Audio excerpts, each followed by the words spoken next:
15 October 2023, Memorandum to Sri Surdur Rohar, Honorable EM KSC, Karbianjala, Autonomous Council. Submitted by Office of the Head Teacher, Karbi Regional Music School, Tengkinoama Center.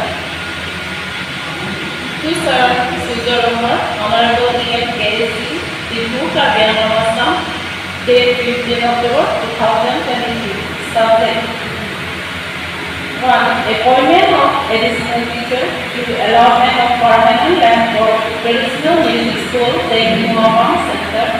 3. Construction of permanent building including office room, classroom, auditorium room, toilet, staff room, etc. Construction of RCC ringlet. Dear sir, I want further.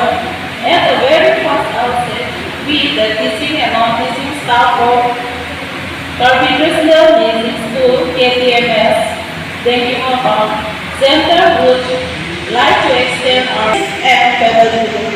May the Almighty Hekmuputran and Prasinta provide you with a countless blessings and achieve a great height in your service for the well-being of our people and society. With reference to the subject cited above, we have the honor to inform you that the Karbi Regional Music School, Tengkinoama Center has become the best Karbi traditional music and culture hubs in our locality.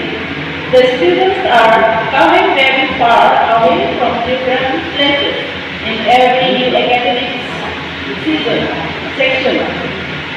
The students are increasing in number to take admission. Therefore, due to the increase of students, we need additional teachers to minimize the students' problems. Likewise, sir, we would not have a